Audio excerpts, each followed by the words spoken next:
Welcome to the latest Watercolors Aquarium Gallery podcast, brought to you from the Aquarium Rush Studios in downtown Grand Rapids, Michigan. I'm Ben. I'm Amy. And I'm Charles. Today we're talking about fun freshwater stuff. Yay. We just got done talking about our dream saltwater fish, so we decided to swing it back around this time. We got to be fair to the freshies out there. True. And so this was a hard one for me.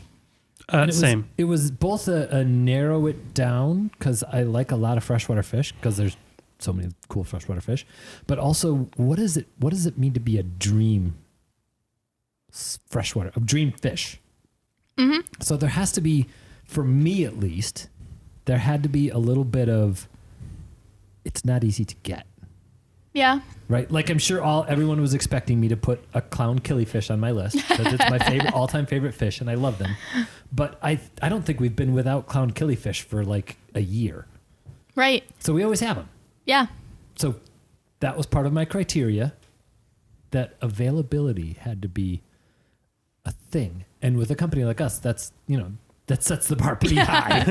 Well, yeah, I mean, I wouldn't say... I know at least... Actually, I think all of mine but two... I could probably get fairly reasonably, like, come around from time to time type fish. I think all mine ended up on that list. Yeah. But I don't know. I had to narrow it down somehow, because I was at like 15 fish in no time. So that was one of the criteria. What about you, Charles? What did you use for criteria? My criteria for like cutting my list down was, if it was in the store, would I have to buy it? That's a good way to think of it. Huh. Like, would I say to myself, I need to have it? Right. Yeah. Right. I could see that. Because I had like 12. I had a solid 10. So, yeah. So I had to do something drastic. Right. Mine were all I couldn't easily have for various reasons. Either like I really wish that I would set up a tank for them or could, or ones that just, man, if I could splurge, I would get them. I have a few of both. I went with if I could find it, I would get it. So I guess maybe in a different way, I kind of leaned a little Charles' direction, that like if I saw this fish advertised for sale, with some of these, I'm not going to say cost would be no problem, but there's one on the list that... If you saw it, you would go for it. Yeah, I'd go for it. Yep. Life finds a way. Right. All right, Amy, you start it. All right. I'm going to dive in and do my farthest reach, I think.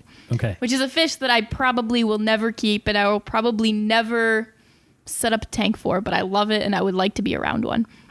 African lungfish. Oh, yeah. Okay, that's fair. And I'm not really a monster fish person. Right. Like, I'm not, it's big, it's mean, it's going to eat everything, but that is a cool fish. That's a pretty amazing creature. And I just want to hang out with one for a long time. I don't know that I want to set up and it's a big fish. Like, they'll get 4 feet long. Right. But they're not super active. So you'd still need a huge tank, I think, if you were to do them right. And that's not ever anything that I'm going to do. But I kind of want to. Like, so in that. What do you think? 180? Yeah, I think so. Could you get away with? I think you're getting away with it. Yeah, you are. You really are. And it would be like, I would, if it was low and wide, that wouldn't be a problem. If it was a standard 180, I think it'd just be a little tight. Right. But I think you would want it, I would really want it to be at least 2 feet wide. Ideally wider than that. Do they even need filtration? Debatable. It's such a unique biology in a fish. Yeah. Like, a lot of my appreciation for that group of organisms is specific to the fact that they are more closely related to us than other fish are, and that presents some interesting, like, behavioral aspects for them. Like, yes, they don't really do a lot, but they are technically a lobed-finned fish, which makes them, almost every fish we keep in the store is a ray-finned fish. Right. Mm-hmm. So, like, at a very high taxonomic level, this is something very, very different. Yeah. Yeah. What are other lobed fin? A gar is a lobed fin, isn't it? No. No. Like coelacanths. Technically, the way taxonomy works now, humans are lobe-finned fishes. Putting them in a group with a coelacanth really puts into context why I think they're so cool, because they are just so purely like ancient, wild things to see. What else is on that list? There's not a lot of them. No, they're cartilage. They're cartilaginous. There really aren't a lot of modern lobe-finned fishes. I think it's lungfishes and coelacanths, and there's a third one but I can't remember what it's called. Paddlefish? No. I don't know. You don't have it. Or bowfin? I don't know. Is bowfin on that list? No. No. They're really, I just categorize them. They're a really adapted ray-finned fish. I'm just, going through the species of fish, or actually not species level, the genera of fish that are particularly known to be ancient. Yeah. Right? Like gars and paddlefish and bowfin are very ancient fish. They've been around a long time. This is the only criteria I could come up with, is trying to figure out another lobe-finned fish. Australian lungfish, fun fact, this is me stealing the conversation a little bit. Sure. I knew this was one that you guys would want to talk about, so. Are actually a really rare case in the animal kingdom where they are genetically really haven't changed in like a couple dozen million years.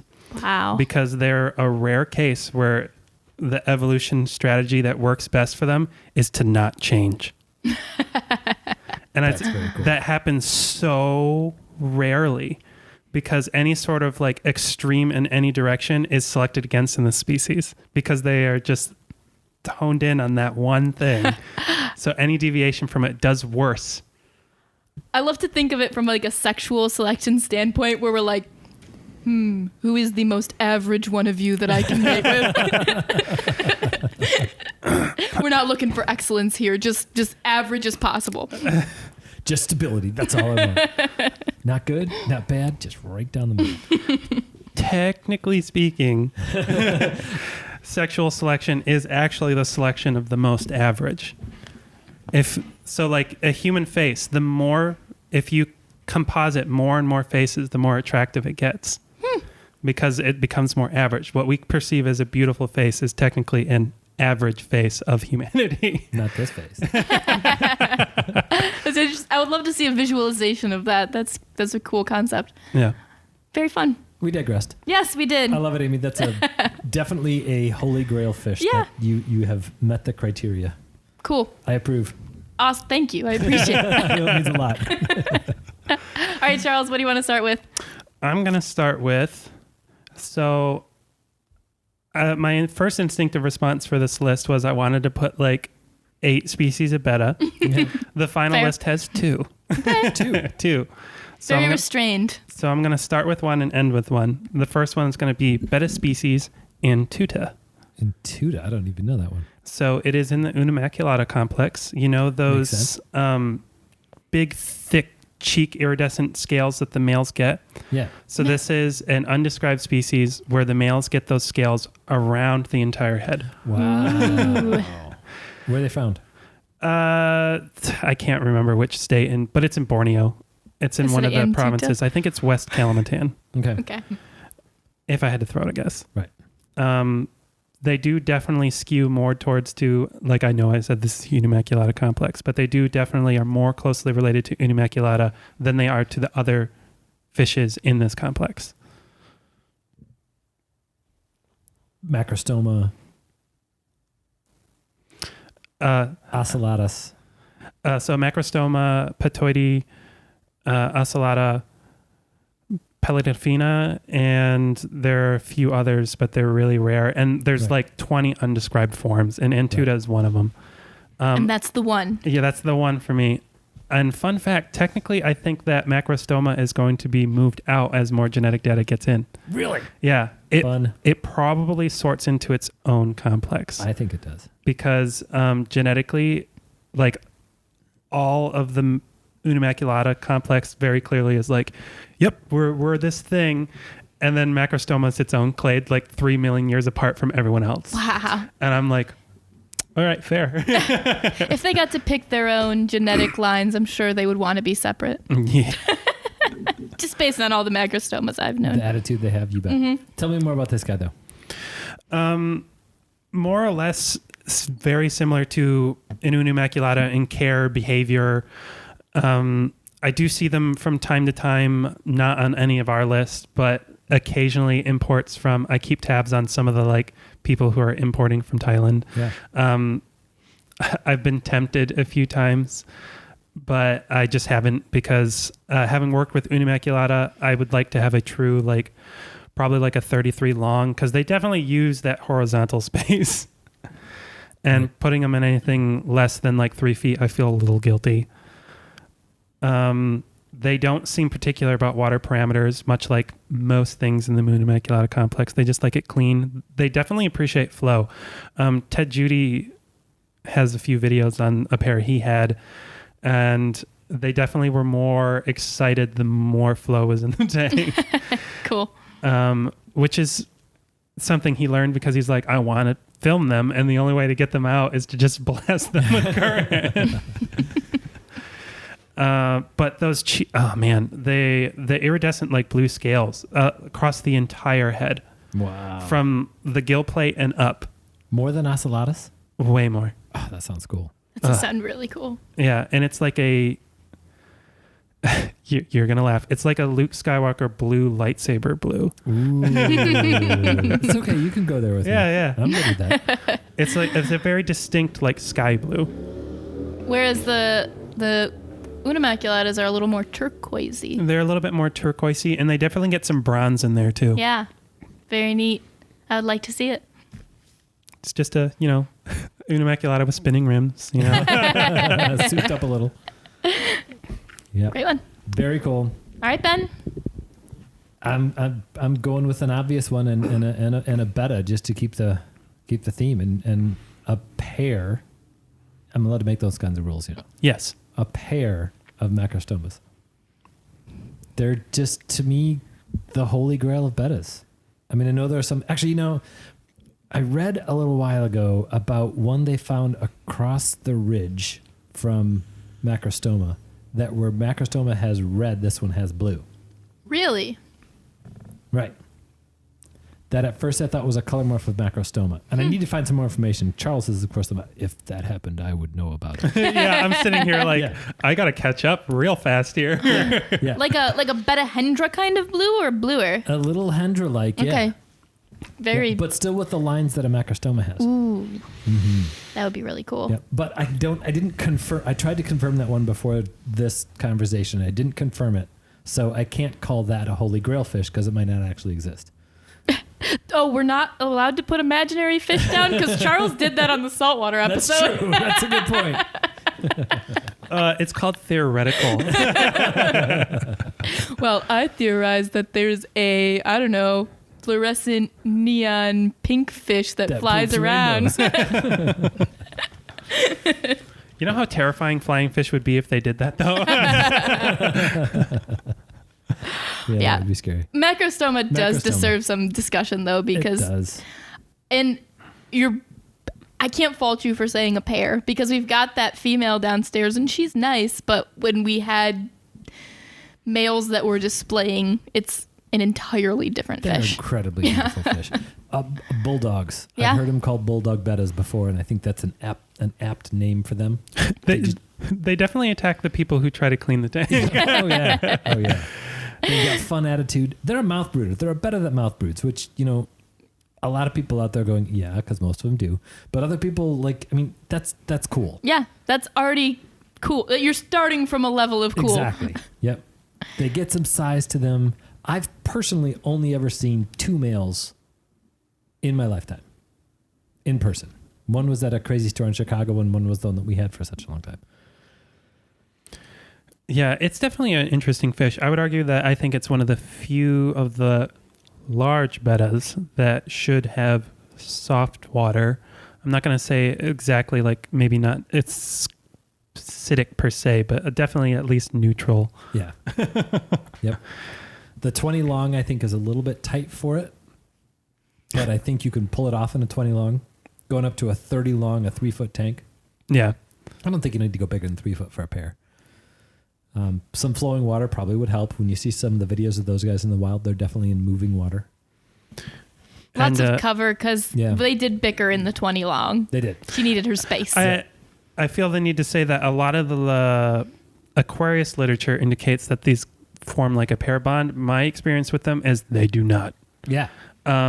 So they are more dotty back, like I would say in behavior, where they're more like, we're going to have our get together and then you can go away. Right. So anticipate that kind of behavior. Don't expect them to be buddy. Yeah. Right. Because like the Unimaculata pair, they definitely have an understanding. Like I wouldn't say that they're a bonded pair, but they definitely like understand who's. I really want to see how they would behave in a group. So maybe that's how I bring this fish that we have up to the Holy Grail level. Yeah. A group of betta macrostomas. When I had a group of betta ocellatus, that was a really cool dynamic in those fish. They worked really, really well. When I kept Unimaculata in a group, that was a really interesting dynamic. They never bred, but it was always a contest of like. So one of the things that makes mouth brooding bettas very fascinating for me is the females are the dominant ones in these species.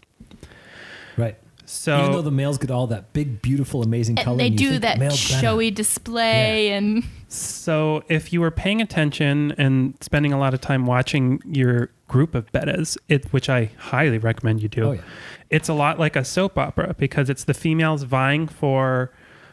They show off. I've never really saw an actual like physical confrontation, but it was definitely like, I stole your boyfriend. The and posture. And it was just very fascinating to watch the males waver on who's the cool lady these days. And I remember this distinct moment where like one of the females, there was one male in particular that everyone wanted in their harem. And one time, one female managed to hold on to him for like 2 months, and then he jumped ship, and then she sulked under a rock for like 3 days. And she came out and she was like, all right, I'll eat, fine. But like, and I was just like, wow, I've never thought I'd see what I could describe as like depression in a fish, like like over a breakup. Like they were very clearly invested in whatever they were figuring out. Was it depression or was she plotting her next move? I know. She never got him back. Tragic. Some things aren't meant to be. Yeah. So I don't know. That was a long way of me saying, I think that's a very worthwhile experiment. And the sparring in macrostoma could not be overstated. Like the beauty of that display and that interaction is really, really cool. When we first put that male in with that female, you had that video of that reaction by the female. That was like that full mouth gape. That display is beautiful. That's my dad's favorite video we've ever released. Oh, good. We should post that one again. It's on our YouTube channel. Is it? Mm-hmm. Okay. It's one of the early, like, just little clips that I had put up. Right. Mm-hmm. It's a good one. Cool. All right, Amy. All right, I'm going to go from my biggest to my smallest. Okay. The hummingbird tetra. Are you familiar with this one? We've had it in one time before. Mm-hmm. I have no idea what you're talking about. It's about a 1/2-inch tetra, clear with bright orange fins. What genus is it? It is the genus Tricholocherax. It's not. I've never heard of anything else in it. Yep. Yeah. They're Great. sort of like the jelly beans. They were a little bit like jelly beans, but they have a more tetra-y shape to me. Like they have the shape of an ember tetra kind of, but clear. Mm-hmm. Yeah. Mm-hmm. Or like just the body is clear. Yeah. Really unique little fish, pretty outgoing for their size and disposition. It's one that like passed through and I didn't pay that much attention to, but then like it's like, oh dang, I really should have bought those like a year or two ago. We haven't seen them on the list since then, have we? No, I have not. Welcome to the club. Well, and actually I think we had just sold them and they weren't there for very long. Like somebody recognized what they were and picked them up really quickly. And then we went to that convention, the AGA, and somebody said to me that was their dream fish. And I was like, we just had those. I didn't really pay that much attention to them. And now, of course, we're never going to see them again. Right. So never say never, Amy. We have not seen them since. Right. So that's probably my closest to like a traditional Holy Grail fish. If we had that, I would definitely take it. What's water like for them? They are gonna want soft, but they did just fine in ours. I don't. Did they color up? They did actually. They did? Okay. Yeah, they colored up. I mean, they had started to, but they went really quickly. I think that's always a good sign of.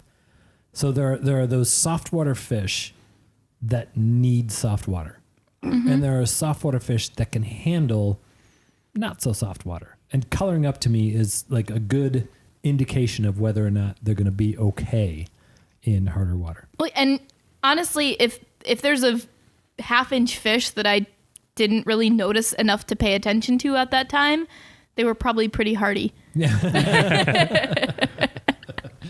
You kind of make a good point. I will say that, with no qualms about it, because I think if they weren't hardy, they probably wouldn't have made it. But Yeah, they're that's kind of true. an oddball nanofish that I never hear people talking about, other than that one other person that I had a conversation about them with. We need to find those. Yeah. I'm definitely going to keep an eye out for them. Yeah, we'll have to send an email to our wholesaler and say, hey, See if they can scoop, we need these again. I know. I got to remember what time of year. It must have been winter. Probably. Yeah. For a tetra, probably. Cool. Mildly related, but related. This is a random plug for anyone who wants to come into the store and talk about our experiences with butterfly barbs. We have some very strong opinions on those. This is not the podcast for that, but Yeah. Yes. Cool. That's all I have to say about that one. Look it up. It's beautiful. Cool. Good choice. I like it. Charles? my next fish is the giant coolie loach. Ooh. Are you familiar with this? No. So the giant coolie loach is, I'm trying to decide how I want to pronounce the genera name, Pangeo Meyersi. And it basically looks exactly like a coolie loach, except it gets a little bit longer. Instead of being like 4 inches, it's like 4.5, 5. But body mass wise, it's about like 4 times larger. So almost as thick as like a dojo loach. Yes. Oh. But the advantage is also it is like native to Thailand and Laos, meaning it's theoretically could be living in the same environments as a lot of the bettas I keep. Ooh, yeah. Fun. So it's really more of like, I don't know, a linguine than a spaghetti. Yeah, yeah. Are you hungry or something related to food? Oh, it is getting dinner time. Yeah, it is. Care-wise, I've told they're exactly the same as other coolie loaches. Put him in a tank, never see him again. Yep. It's like Sasquatch. Every once in a while, you'll just see it out of frame and out of focus. Tear the tank down and go, oh, I forgot about that guy. I've got 30 of them in here. Right. But the one thing to keep in mind with them is since they are a lot chunkier, they're less prone to burrowing. They will still hide in plants and stuff, but they're also amazing shrimp predators. So Yeah, as those things that sneak around in little dark places tend to be. yeah, Yeah, the standard coolie loach. is amazing at it. Yeah. Any loach, actually, I think we But can adding say. some girth on it definitely makes them better at it. And able to eat bigger shrimp. Yeah. And more of them in one sitting. That sounds awesome, though. Coolie loaches are already pretty adorable. Yeah. So a giant, chunky one That's is all I want appealing. is a giant chunky coolie loach. All the better if it can be in a biotope. Yeah. And I'm told they're a little bit easier to breed than the standard type. Okay. Yeah. So if I ever was like, I'll give it a go. Yeah. Like, in other words, it doesn't only happen on accident. Yeah. Excuse me. Ted Judy and Mike Helwig have both intentionally bred this species. Okay. Cool. Definitely a caliber breeder far above my own skill set, but It has been done. but it's been done. You'll get there. Cool. They might have a couple more years on you. Yeah. What? Shots fired. All right. So I've got my list and my alternate list, and I keep going back and forth. I keep moving stuff out. I'm going to stick to my list. No, I'm not going to stick to my list. I am. Leopard frog plecos. A pair of leopard frog plecos. I'm really surprised to hear you say a pleco. Yeah, I'm not surprised to hear this be the one though. Right. That's it was a fair this one or point. the Royal Zebra pleco, and I definitely decided the royal zebra pleco was on my list because I put it on my list because they're more expensive than leopard frogs. And that wasn't a... That's not in good faith with the question. Although kind of it is, because that makes it a little harder to attain. Right. So, but the leopard frog... So a plecos, on the scale of whether or not I think a pleco is cool, the more blended the color, the less cool. Fair. Yeah, that's the way to judge it. Yeah. If it's got really distinct dots, that's cool. If those dots are bigger and they're really distinct, that's even cooler. True. And the leopard frogs are these cute little Picoltia species that are out a little more than some of the other plecos, not quite like a bristle nose, but they're out a little more than some of the others, and they're gorgeous for a pleco. That's the big negative to the zebra to me. Like, that's why this one would go up higher, is those zebras never come out. Right. I got a zebra. Really? Yeah, turn the rock over so I can see it. Oh, it's not under that rock. Hang on just a sec. Oh, did you see it? It's gone. Right. Yeah. Yep, agreed. And the leopard frogs are going to be a little more visible than... They're still a pleco. They're still a nocturnal fish. So how big do they get? Like 3.5 inches. Oh, wow. They're That's little guys. neat. I always thought they were bigger. I just had the thought. I don't know, but can plecos perceive red light? Probably not.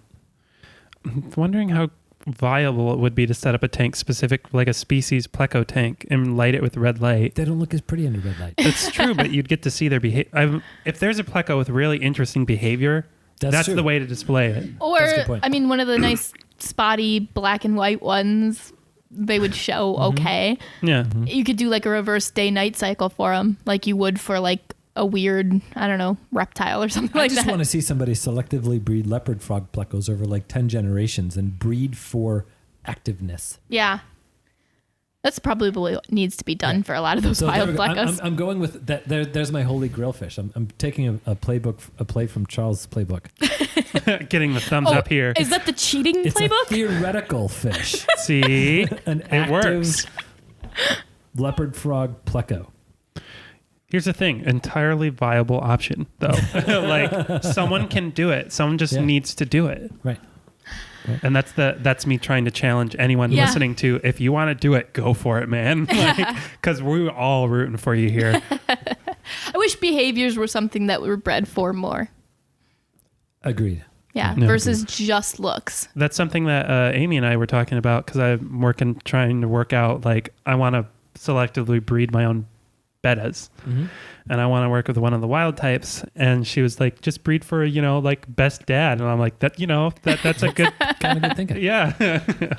Betta's typical Betta splendens is probably the best example of bred for behavior. Yeah, and it's like the only example I can think of, and it was like bred for evil.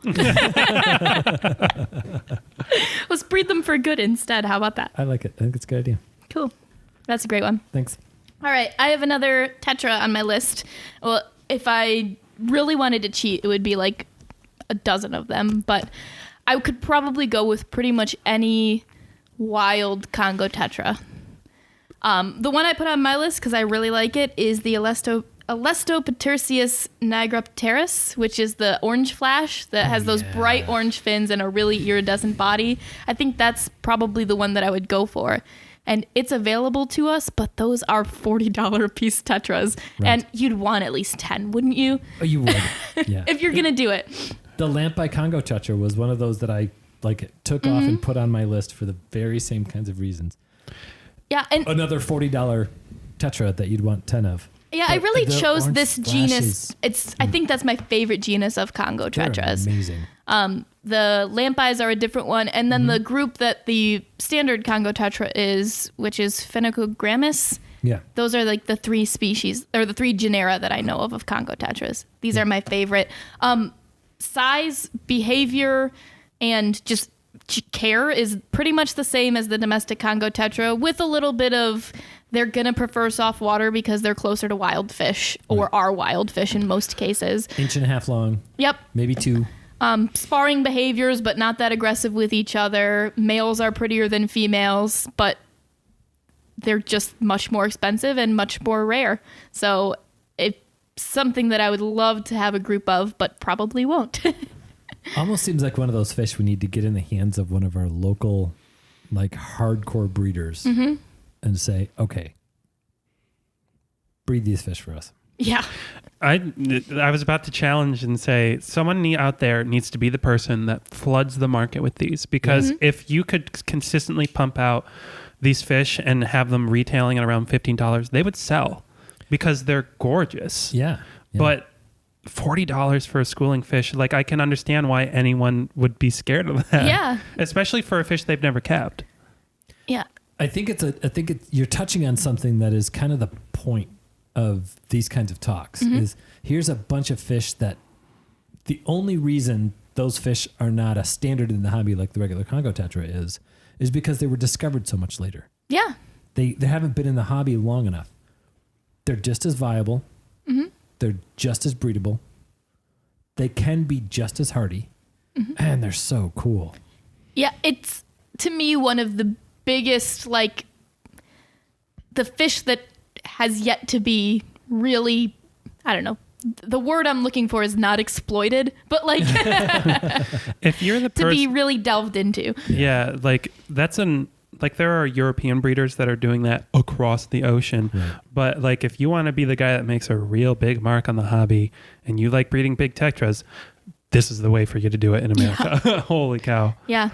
5 or 6 rare species of Congo tetras are on our list every single week. Yeah, but we don't order them because nobody wants them. Nobody wants to pay $400 for a school of fish. I was like, well, everyone wants them, but no one wants to pay that price tag. Exactly. They're just as colorful, and each species is just as unique from the others as like rainbow fish. Like it's another very flashy looking fish.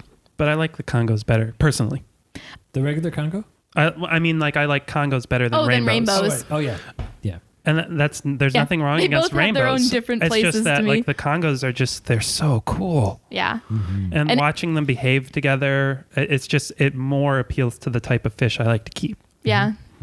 Maybe just the inaccessibility too. Yeah. It's part of what makes a fish a holy grail fish. You want it more because you can't have it. Yeah. And at some point I will have a display with a dozen of some funky Congo in it, but it's not going to be for a while. We should talk to our biotope guy and we can do it here. Yeah. Yep. Well, we do have that group of gorgeous lamp eyes. They're amazing. Their color is so good. Right. Yeah. It's almost like someone has been trying to get them to breed. That is a fish worth coming down to the shop to visit. Because just to look at them. There's a few of those that we have in right now. The Apsaris danios, those Congo tetras.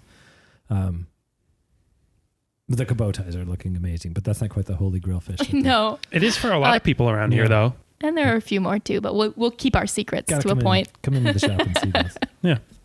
Yep. Cool. Excellent choice, Amy. Thank you. And you also made it so that I didn't have to have lamp-eye Congo tetras on my list.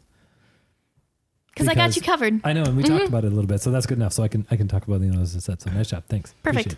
Appreciate having me back on that. Anytime. All right, Charles, what's next? So my next one is Puntigris anchiosporus, which is the Bornean tiger barb. So we've talked a lot here about how I really like Hexazona barbs. I also really like tiger barbs, especially the wild ones. And I have seen 4 species of the wild tiger barbs, but the Bornean tiger barbs have always been my favorite, in part because when you're looking at taxonomy of the Desmopuntis barbs versus the Puntigris barbs, is that there are some distinguishing features for how they get sorted, because they're both stripy barbs. How do you tell them apart? So for me, my favorites are the Hexazonas and the Bornean tiger barbs, because they're the most distinguished of the 2 genus. Aha. So this is the most tiger barby barb, and this is the most like Desmopuntis barb. I don't know how else to describe it, but I know exactly what you mean. Yeah. I do. So personally, those are just my 2 favorites of those 2 groups. The Bornean tiger barbs, they came and they went to the rare fish auction, and I was tempted at the time But if they ever came in again, I would probably buy a group for myself. Only because I let the first group grow because I knew exactly who would take them. And that's a person who deserved them. Probably true. Yep. Did he breed them? He tried. They're probably, his current hypothesis is that they're probably a little bit softer water than some of the other wild tiger barbs, which makes sense given that they're a Bornean tiger barb. Right. So this is the part where you have to talk about domestic tiger barbs versus wild tiger barbs. Yeah. So step one, domestic tiger barbs suck. Yes. So yeah, I can pretty much describe it. And you delve into the detail of why. Yeah. So a lot of people in this podcast, I talk about barbs a lot. Mm-hmm. I love barbs. And whenever I bring them up in the store, people are like, aren't they mean? And I'm Every like, time. well, domestic tiger barbs are because, and I don't know what it is, but they are hybrids. Mm-hmm. And I mentioned that they're hybrids. And I mentioned I've seen like 4 species of the wild ones. My current understanding is that domestic tiger barbs are hybrids of all 4 of those species. Over time. Kind of there's definitely some unknowns on where the original tiger barb came from. And I don't know what it is about hybridizing them, but it turns them into jerks. Well, I have a theory, and it relates to something we discussed earlier in this podcast. I think that the domestic tiger barbs were selected for appearance and not personality. That's a good theory. And if you select the prettiest tiger barb, you're selecting the most aggressive one. That silence was this like epiphanal, like, whoa. That's my theory. I think you may have touched on something pretty good there, Amy. That's pretty solid. I think so. It's like sort of the basis of why we prefer local breeders a lot of the time, because they're going to pay attention to the individual fish and how they interact with the others versus a farm where they're like, this one's orange. Yep. Yeah. So, but I will say that of the wild tiger barb species I've seen come and go, never had a problem with them. Right. And they're mellow. They're so chill. The Hexazona barbs in particular, I recommend to a lot of people because they're very calm, whereas like some of the other barb species can be kind of zippy, like a Danio. Mm-hmm. I genuinely say that the Hexazona barbs have a personality more similar to a Cardinal Tetra. They have that same kind of like pseudo shyness. So for most community tanks, I think that's more typical of what you want. But if you want some activity in the tank and you don't want them beating each other up, the wild tiger barbs and some like giant Danios, that'd be a great combination. yeah, definitely. Great pick. Yeah, very cool fish. All right, my next pick is actually one I'm working on trying to get. Oh, interesting. Right. And we've gotten a couple, we have had a couple of attempts lately. And it's the right pair of dwarf pike cichlids. Ah. Either Crenocycla notophthalmus or Crenocycla regani, or one of those in that group. I don't know. Have you looked at those compressiceps we have down there? I have. They're I've kept so compressiceps pretty. Before. They're beautiful. Okay. There's something about the notophthalmus and the regani that just seem a little more exotic to me than compressiceps. I think one could argue that a compressiceps is has more of the qualities of a pretty fish than notophthalmus or regani. But something about regani and notophthalmus that I just really want a pair of those fish. As a person that just like 4 minutes ago said, this is the most tiger barb. I get what you're coming at. Yeah, you know, that's the most dwarf pike cichlidy dwarf pike cichlid. Kind of. Yeah. So is it a pair specifically because you'd like to breed them? It's the pair behavior. They form a bond. Oh, they do? They do. Okay. Yeah. So it's some of it's the behavior. Yeah, if they breed, I think that'd be really cool. But I want to set up I don't want to go quite to a biotope level around those fish, but I definitely want to set up an aquascape around dwarf pike cichlids. And I want to try and push that concept of let's take some amazing fish and design an aquascape around those fish that's both aesthetic and complementary to the fish. It's not done enough. It's not, right? The world of aquascaping is amazing, and the strides it's taken in the last 20 years have been overwhelming and incredible, and I love it. Yeah. If you want rummy nose tetras, ember tetras, or cardinal tetras. Aquascaping's forgetting the fish. Yeah. Yeah. So just to touch on it a little bit more for the people listening that may or may not know, a lot of the emphasis in modern aquascaping is schools of small fish and large schools. Yes. To accent the beautiful planted display, which, by the way, I do not for a second mean to take away from that. And I love aquascaping. Yeah. Come in and I check out our love it. Glosso. I love it. Yep. The level that I want to take it, I'm not even going to say it that distinctly, because as I aquascape, one of the things I want to try more of, while I'm also doing some more what we could call traditional aquascaping, is I also want to do some that are more complementary to a specific species of fish. And if that were a dwarf pike species, that would be incredible. Yeah. That's why it's a holy grail fish for me. It's a fun way to build a tank, to like start with, okay, how do you make this in a way that complements this fish's lifestyle perfectly and also is beautiful? Incorporates all of the elements of design. Like Proportion and balance and composition. And when I just reset up my tank, I built rock structure in the base that could be used as caves for my buffalo heads, because that's how they're going to show off the best, you know? Yeah. And I'm excited to see what you do with this tank. It's been sitting up there empty for a while, so, I'll get there. I hope you've got some ideas. I do. I do. It's going to just all of a I sudden. don't know enough about just the lifestyle of pike cichlids in general, but specifically these species. Are they cave spawners? They are cave spawners. Okay. Yep. And they're micro predators. And they've got all kinds of attitude like the big pike. But they're predators, so it's not so much aggression. Mm-hmm. It's predator aggression. Which Like is a very self-assured. different thing. Yeah. If they can't fit it in their mouth, they don't care about it. It's like, it's there. If they can fit it in their mouth, they will. And they get about 4 inches, right? Yeah. So there are a lot of fish that don't. Right. Deeper bodied tetras, most of those are just fine with pikes, with the dwarf pikes. Like a Serpay tetra or something like that. A full-grown Serpay tetra. Right. With a full-grown, and a full-grown Serpay tetra is going to get close to 2 inches. Yeah. They're good sized fish. I've seen some of the full-grown bleeding hearts, and those with pike cichlids would be perfect, because those guys can get It would some look serious really size. cool, They too. can get some heft. They can get 50-cent size, Yeah. and a dwarf pike's not going to be able to swallow that. So Right. Cool. I really wanted to do some research on whether or not I can get a pair of dwarf pikes to be okay with a pair of apistos. Because that would be, that would I make wonder. me smile. We haven't experimented much with what they can and can't. Right.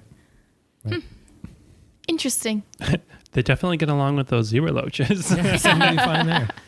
When the pikes get a little bigger, those zebra loaches will be Scooby snacks. Yeah. Fair enough. There we go. Cool. All right. The next one I'm going to talk about is the clouded archerfish. Ooh, Yeah. I'm glad you brought that one up. I almost put that on. Good. We're on the same page Yeah, today a little yeah. bit. Yeah, these are a freshwater archerfish. True freshwater. Yes, fully freshwater. They have a very similar look to the archerfish that you're thinking of. They but don't get as big. yeah, I think like 5 inches is pretty typical. They are being captive bred now, so they are pretty readily available. Although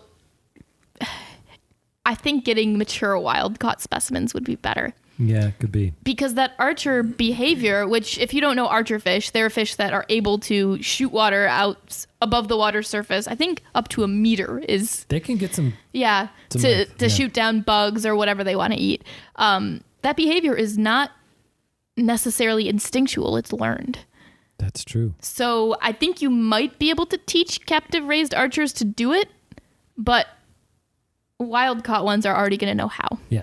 And Yeah. you want something that's going to be able to teach the next generation somehow. Yeah, exactly. Yeah. And that's like the fun of it. Right. And they're very calculating fish. Like, you know that they're looking at every situation, trying to figure out how to solve it. Yeah. And those are the kinds of fish that are really fun to keep. Right. Wait, go back. You mean Fish learn.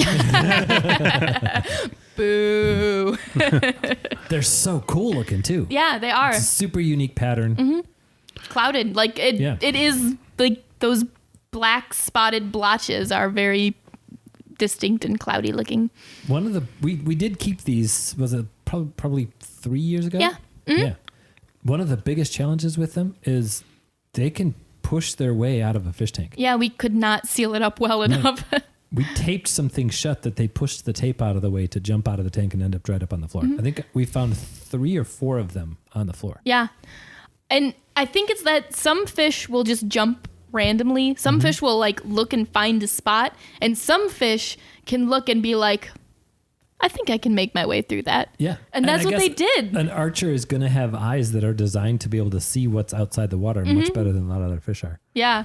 Because it was very like, we would cover it up, and then like another one would find the spot. Yeah. Some weak point that we couldn't make up for. So very well covered. And like, I think if it was a good enough like paludarium or something like that, they would probably, if they jumped out, find their way back to the water. But if they get out of the tank, then they're out of luck. They are. It's a sad day. I think I'd be willing to try those guys again. Yeah, they need the right setup, and that's why I probably will never have them, just because they need those correct conditions. Yeah, but if we had the right setup here at the store. That would be cool. I think right now I'll mention the Georgia Aquarium has the coolest setup I've ever seen for archer fish, because what they do is they've designed it so that the glass is about like 1.5 feet above the water line, and that allows the keepers to, this is going to sound so gross. They will take krill and stick it on the glass. So that and that does 2 things. A, the glass is tall enough that the archer fish can't jump out. Right. But B, that means that you can watch them through the glass trying to shoot stuff down. Right. And I'm like, that's so cool. And getting those guys to feed a not live food is sometimes a challenge. Yeah. But if they shoot it out of the sky, they're going to eat it. Yeah. I like that idea. Yeah, and our clouded archers, when we had them, were eating flakes. That's like we true. did get Those them guys on were that. easy. Yeah, they were. Yeah, that wasn't the issue. So it was the jumping out. It was that was the crux. But a couple of them we didn't even find until we moved to the tank. no, they were just underneath. It was so sad. Like, and it was an acrylic tank that is built with holes in various places that we had covered up with different things, and it was just never enough. Right. But I kind of want to try it now. I know. I do want to try it. I had gotten them started training too. Like was feeding them in a feeding ring that they knew to come up to, and they would, like, if I had food above the surface, they would jump to get it, but they didn't get that, like, The spit thing. yeah, they didn't figure it out yet, but I wonder if they would. I don't know. They were on our list last week. This is dangerous painful one 'cause all those, conversation. like, we could do that. Although I had the same thing when we did our saltwater. I'm like, We if we did could. this. Although we do have a tank that is sorely in need of a total overhaul, so maybe we need to pick. Yep, that's true. Okay. All right.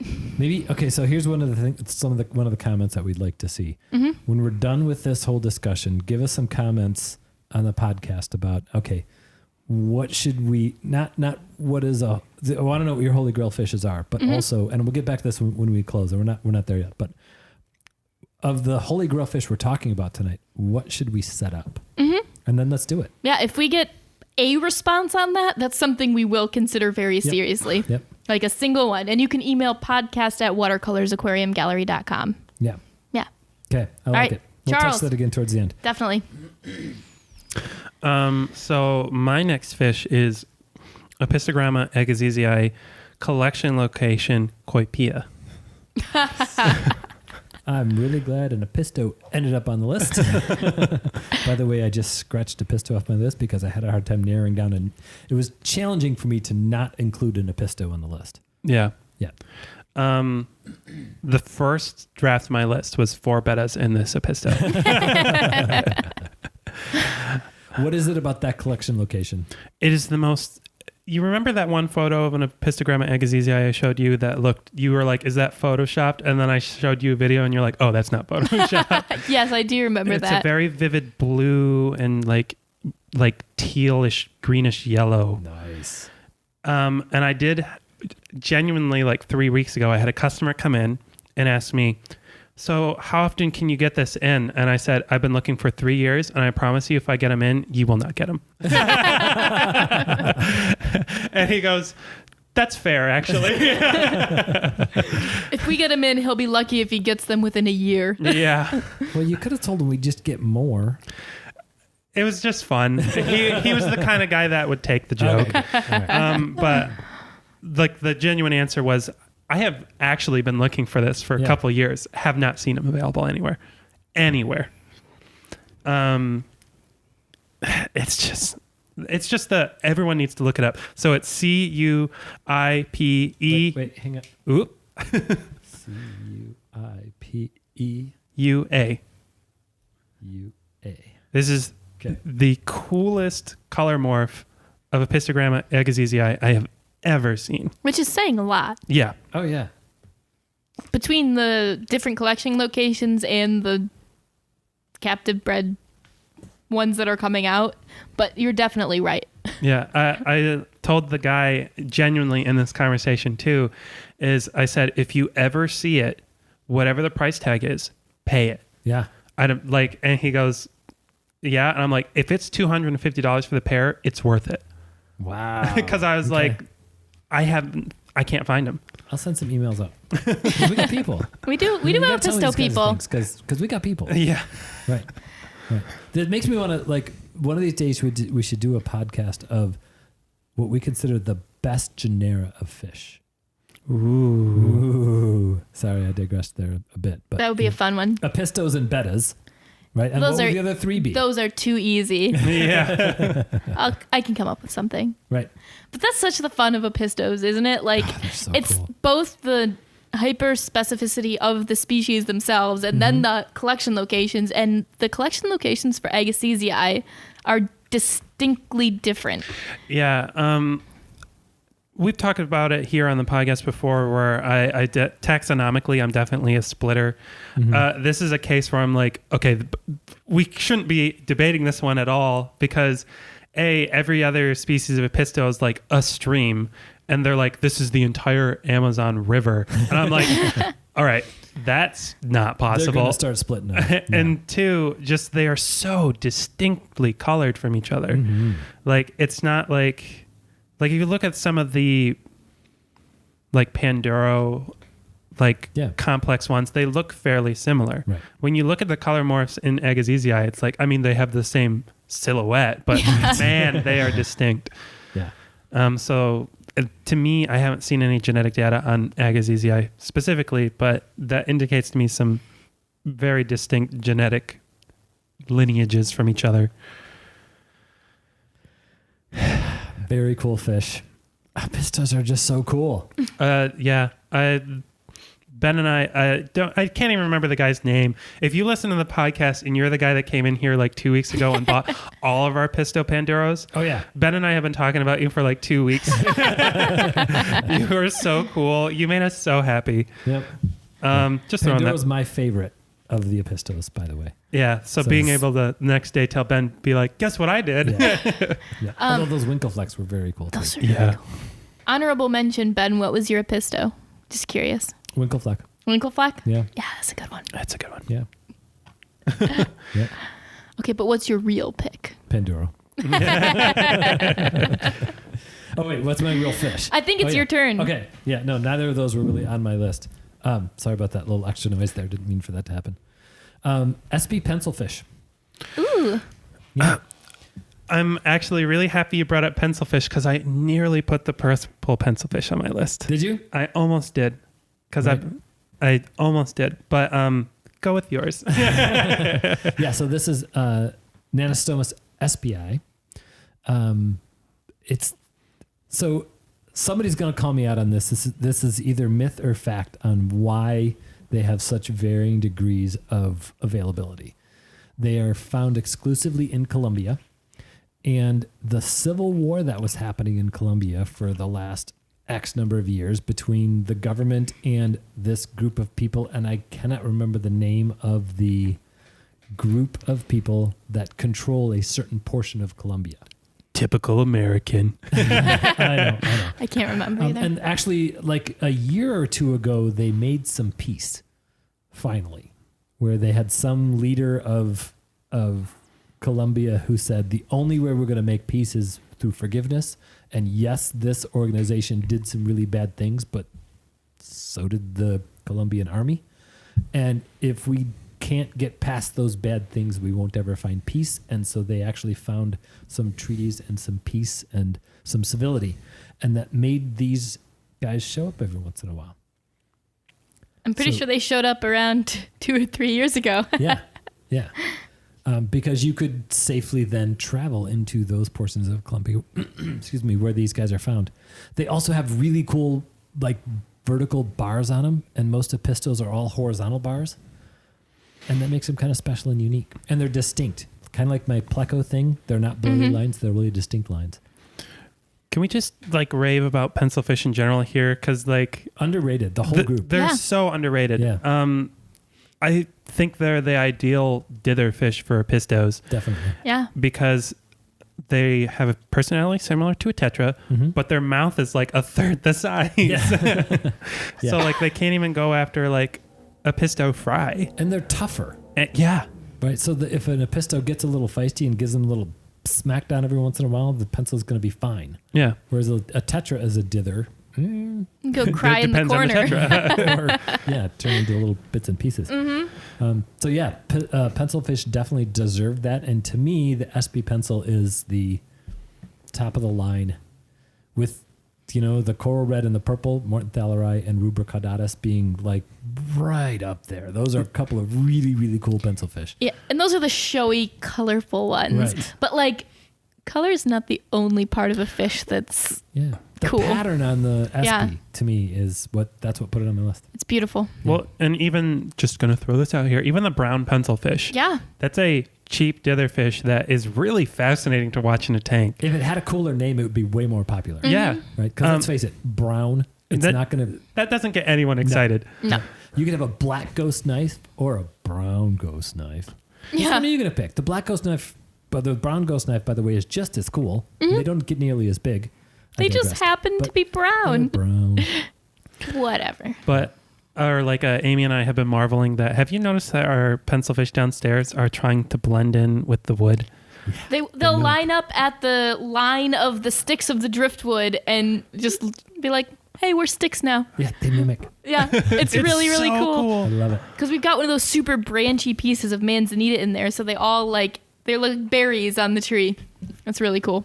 And it's really funny because I'm sure it looks great to another fish or something, but to human eyes, I'm like, okay, you're very clearly not a stick. All right, let's put you underwater in tannin stained water that's cloudy and see if you can tell the difference between them and a stick without your glasses on. Yeah. Yeah. Yeah. Pick at him because he's got glasses.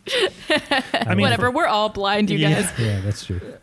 I mean, fish see in different spectrums too. So for all we know, they might be perfectly blended into another fish. Yeah. Probably. I would think so.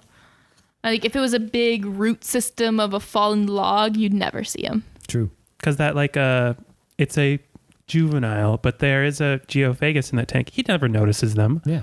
Ever. The first time I saw a seahorse underwater, I found it because I was 7.5 inches from it.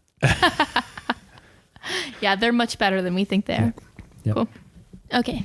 I think we're on me now, right? All right, Amy, this is the last, right? Yeah. This is the last my one, last. right? Well, I mean, unless you want to do the two that I crossed out. we might end up having to go to some of those. The lightning round. So I cheated a little bit on my last one. No. I chose Channa Blairii. Oh. You knew I cheated as soon as I said Channa because we cannot get them. Nope. But this is a fish that if I saw it in some imaginary place where it was legal, Right. if I was living in Europe, Yes. I would probably not only buy it, but set up a specific tank just for it. They're amazing. That's the dwarf ornate one, right? There's an Ornatopinus and there's a Blairii that are really similar. Okay. But they get about 8 inches.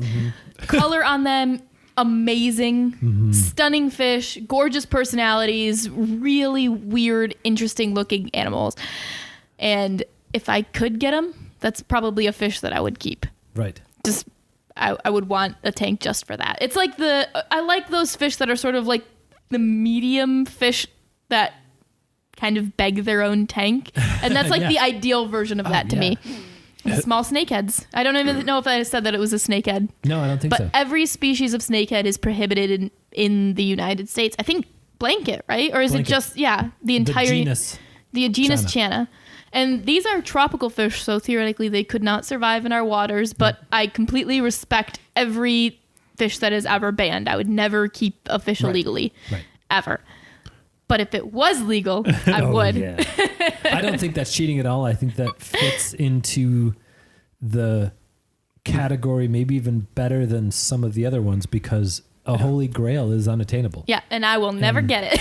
This is not an invasive species. Don't lump every Channa in with the northern snakehead. They can't all survive here. They're not all crawling out of the rivers to come attack you and your family.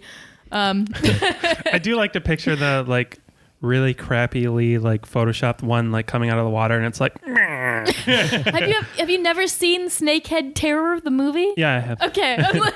Because that's what I think of whenever somebody talks to me about them. I've actually kept snakeheads. Have you? I had one named Zool. Really? Mm-hmm. What kind of was it? Which snakehead was it? But we just all called it snakeheads then. Just so one of the big ugly ones? The big ugly ones, okay. Yeah. But we got them all as juveniles, and none of them ever grew up. Mine actually got killed by a puffer. Oh, if you were to ask me who would win that fight, I would really go back and forth. Yeah, the puffer did. Like, good to know. Brutally. Wow. Yeah. Went for the gut. Yeah. Mm-hmm. Yeah. Zool did not last long. No, that's sad. Right. But I don't know when they became illegal. Early 90s. Oh, really? I was going to say early 2000. 2000s. Because if I had to throw out a guess off the cuff, I would say like 2002. That could be. Somewhere in that neighborhood. This was circa 1990 that I had one. Before I was keeping fish, so to me they're like the ultimate unattainable. Right.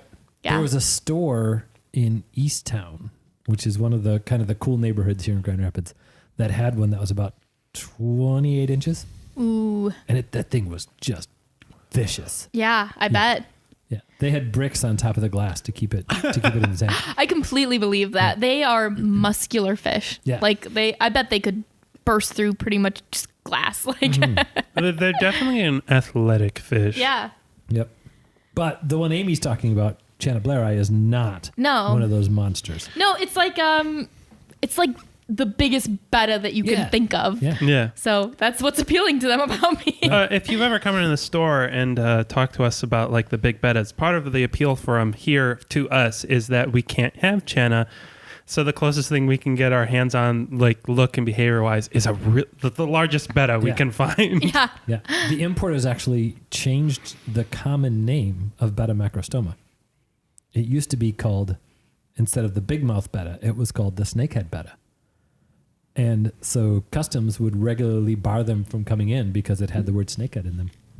I believe it. I've heard that behavior and size and look is very similar. I've heard that story about betta chinoides too, because it's got. No. I've heard both. Okay. Yeah. They were both at various times called snakehead bettas. Yeah. But betta chinoides took a little bit longer for customs to check on because the scientific name has Channa in it. Oh, that's right. Yeah. Yeah. Because the scientific name for betta chinoides is betta that looks Channa like. Right. And the appeal to those is that they're teeny, tiny snakeheads. Yes. But I like the medium one. I think that's just right. And they're so pretty. Mm-hmm. And like I've seen videos of people who keep them in like Europe or Asia or whatever in like gorgeous like aquascapes because they're pretty mid-water most of the time. They want a little bit of cover, but like you can keep them in planted tanks just fine. They're not going to mess with stuff. No, they're not. And it looks unreal. Right. Looks CGI. They're gonna lurk. Yeah. I remember, Practical Fish Keeping is a UK published fish keeping magazine, and one time one of my very generous friends of my mother bought me a subscription to it, and I do remember distinctly having this like, wow, like there was a special issue where there was like 3 articles on like biotopes for Channa. And I was like, Yep. Sad. Can't always get what you want. Maybe someday. Maybe someday. We'll see.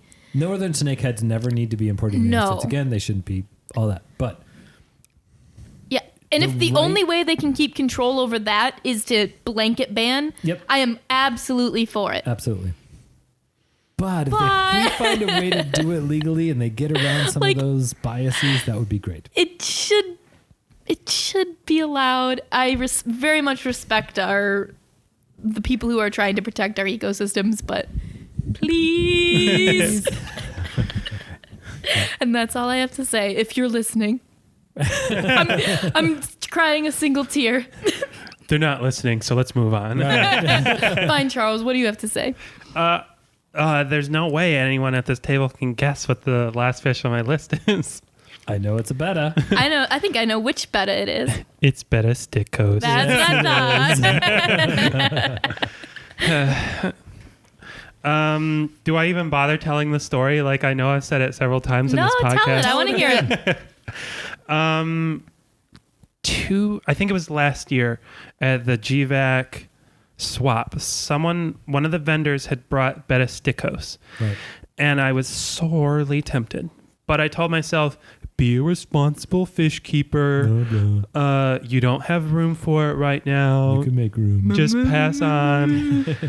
I have not seen it since. And this is the rarest betta in the Splendens complex. I have looked into what it would cost for me to, as a private person, to import them. I would, for the pair themselves, pre-shipping, I would be spending about $120. And I'm still thinking about it. So if you're in Michigan and you're willing to come down to the store and you breed betta stickos, give us a call. Or the surrounding areas. Yeah. Do you remember who had them?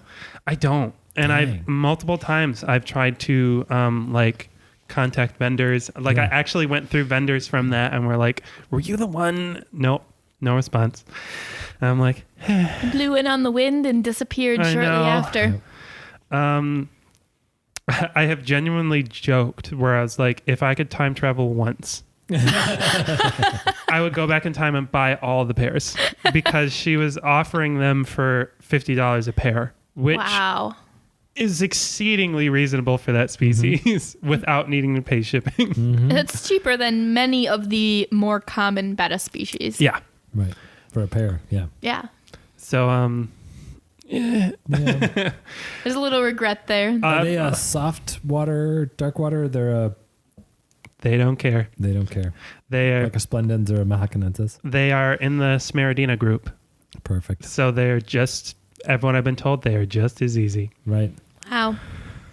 We got to get this list together and get this to the wholesaler and say, here's the actual, here's our list, guys. If you can get this. Yep. We want them. They've invited us to do so, but I don't know if they know what door they've opened. It's like a Pandora's box. Mm-hmm. There are a lot of species of fish. Right. More and more every day, actually. Yeah. But yeah, for me, this is the one. I've talked about it a lot in the podcast. I really like the Splendens complex. They're the ones that I work with almost exclusively at home. You notice there's no killifish on my list. I love them all, but I do them here. Mm-hmm. So when my criteria became what I'm pairing at home, that immediately excluded all killifish because part of my mental gymnastics between distinguishing what I do here and at home is I need to keep them distinct. Sure. Yeah. Just so that both remain fun. Yeah. Totally understand that. Yeah. But so this for me, betta stickos is the epitome of everything I would want to have at home. It's not only a Splendens complex betta, it's a Smeridina group betta, and it's the rarest one. That totally fits the criteria. And I'm like, come on. Ticked them all off the list there. On how do you describe a holy grail fish? Right there. Mm-hmm. Yep. We'll find him for you, Charles. I know we'll find him. We'll find him. It's going to happen. We will find him. Yeah. All right. I'm ready to hear yours now. So this was actually the easiest one. This to me is the one that fits that criteria of if I saw this fish, I would buy it. Mm-hmm. The other ones I see them sometimes I go, it's just for me. It would be nice, and I really want. It's fun to have those guys around. This last one, my last choice here, it's not a killie. Although some of the Nothobranchius killies, it's very hard for me to not talk about them. Notice how I plugged them right there? That was very, very which intentional. killie is the Nothobranchius killie? The Nothobranchius, the dirt spawn is like Racovii or Eggersii or... While we're plugging, it's not lightning round yet, guys. it's not lightning round, but I'm going to plug it. We have like 7 species of Nothos in the store. If you're looking for Nothos, come in right now. That's pretty sweet. I will show them off just to show them off. Yeah. It's Neoheterandria elegans. Ooh. Which is a pygmy live bearer found exclusively in Panama. There are actually 3 species of Neoheterandria. Kana, trident tiger, and elegans. Trident tiger and Kana technically would qualify as more holy grail because trident tiger I've heard of once in the United States. Wow. Kana I've never heard. I don't think anybody's ever had that in the States. And elegans of those 3 is the easiest to get, but that's saying a lot. They're the prettiest. They are one of the smallest vertebrates on the planet. That's insane. Their adult size is just teeny. Now there are definitely some catfish that are much, much smaller than they are, but they're the smallest live bearer. They are I know what they are. They're the smallest vertebrate in North America because technically Panama is part of Central America, which is part of North America. Oh. Smallest vertebrate in North America. Wow. Not too far away from Heterandria formosa, neither the least killifish found in the coasts of Florida. But Neoheterandria elegans is one of those fish that I have actually kept twice. The first time I kept them, I actually spawned them pretty easily. Got my points for them. I even bought them back. Right? So at the auction, you got to turn in if you're gonna BAP something, you got to turn them in and auction them off. Right. And I bought them back. I feel the need to explain to the hearing audience. Ben and Amy just turned and looked at me. I was drinking when he said, I bought them back, and I nearly choked. Yeah.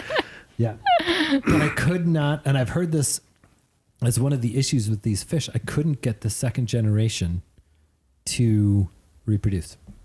Wow. And they're like a 2-year fish. They're so small. Fish, teeny little guys. I had them in 2.5 gallon tanks with a bunch of nice grass, little corner filter. That was all they needed. They were eating flake food. I'd throw some microbes in there every once in a while. They were pretty easy to keep. Yeah. Could not get them past the second generation. So that makes them a holy grail fish. They're difficult to get. They're difficult to keep long term. Yeah, and if I could find them, I would. If they showed up, if someone said, "Hey Ben, there's a guy in Chicago who can ship you some Neoheterandria elegans," I would call him tomorrow, and we would have a tank of Neoheterandria elegans tomorrow. We have had them here once. We did. They're very cool fish. I found fish. them at one of the national conventions of the American Library Association. And I think we got either a trio or a reverse trio, and we lost the single. Yep, we lost the male. Yeah, so not much you can do after that. Both times I've had them, I got them at American Library Association national conventions. Maybe time to make a post on that Facebook page or something. Mm-hmm. I'm sure It's time to get somebody's 'em got. I'm sure someone would be so distraught if we wanted some of theirs. Right. That is a really cool fish. There's something about just something that is so small. Yeah. And still pretty. And still pretty and still like so worth caring for in all these different ways. Right. And it's so tiny. They're so tiny. All right. Something about those little... All right, I'll take some of your little live bears in my little Tetra tank, okay? All right, that's We can share. Yep, I like it. All right, who did we miss? Lightning round. All right, I have mud skippers on mine. Oh, that's a good one. Charles? Big fat clown loaches. Big fat clown loaches. Nice. Very different than just clown loaches. Yeah. I had pistos and nothos. And I also had elephant nose. Oh, those are fun. Yeah, it is just like, if I had the space, it would be really fun to have Have you them. ever seen those in a group? No, I've only seen one or two at a time. When they're a group of like 15 or 20 of them, that's how they should be kept. Yeah. And that's part of the problem with elephant noses is sometimes we can get them, but to get the personality and the behavior out of them, they're a schooling fish. You need like 10 or 15 of them. But they're neat. They're so cool. And I like to say mormarid. Yeah. Yeah, that's not lost on me. I appreciate that. It's a great word. Right. I would love a betta ocellata pair descended from Mike Helwig's fish room. Yeah, that'd be good. I think the rest of my lightning round stuff, Lampai, Congo tetras, Royal Zebra plecos, clown killies, I think I mentioned them. So Well, I think generally we could probably go all night on this discussion. true. Yeah. And we could probably go all night on probably most of the ones that we brought up today. Right. But we shouldn't. But Wait. we bet we can make some really cool YouTube videos Yeah. out of this stuff. Or save a little bit of it for tomorrow. Yeah, that's true. So tell us your holy grail fish. What is that fish that, wow. So, and actually here's where this kind of comes from. And I think this was kind of the inspiration for this. We strive to get in rare and unusual fish. And part of the reason I love doing that so much is because I love seeing the joy on someone's face when they walk into my store and say, hey, have you ever seen I've been searching, someday I'm going to have fish X. And I say, oh yeah, we have those right over here. That to me is just one of the funnest things. Oh, yeah. I love that. Have I ever told you about the easiest sale for me to make in the store that I didn't want to make was? Which one? So remember when I was working on those pair of Betta Hendra downstairs? Yeah. A guy came in and he mentioned offhand, that's the holy grail fish for me. And I sighed and I said, come downstairs. And it was a perfect pair. They were amazing. They were just like the exact way you wanted Betta Hendra to look. And I bring that up not being perfectly honest, I don't regret it. That man deserved those fish because he has sent us pictures. He's displaying them beautifully and he's treating them right. He deserved them. Yeah, I follow him on Instagram now. Yeah. But like that was a sale that at that day I did not think I would make and I had not ever intended to make. But when someone said that's the holy grail fish, I had to do it. Yeah, you do. Just because having this discussion here at the table, it's like anyone that's willing to sell us these fish, we know what it's like I need that fish. Yeah. So what are some of yours? Show us, tell us, send us some emails, comment on here. What are some of your holy grail fish? Even if it's, like Amy's snakeheads that we can't get. Yeah. It's still fun to talk about. Or my lungfish that no one really wants to get. Yeah. But those fish that you don't know why you need to have them, but you do. I guarantee you'll get some appreciation from some of us for whatever your crazy ideas are. Absolutely. Yeah. Otherwise, follow us on Instagram, follow us on YouTube, do all that social media stuff that we'll definitely post a a discussion on Facebook for this episode, but also just send us a message with some of the stuff that you want to see. You can email us at podcast@watercolorsaquariumgallery.com. Oh, and definitely tell us of the fish we talked about tonight. Which one should we make sure we do? Yeah. And we'll do one of them, at least one of them. For sure. If somebody tells us one of these fish we should set up a tank for within reason, we will.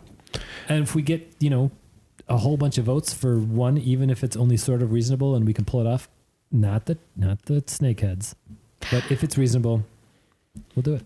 I like it. And even if you just want to, message us questions, just normal ones. Yeah, just throwing that out there, guys. You don't need to be specific. Or even podcasts you'd like us to do or videos. Sure. Yeah. I'm always happy to hear feedback. Sounds good. Otherwise, thank you so much for listening. Have lots of fun and let's keep those hands wet.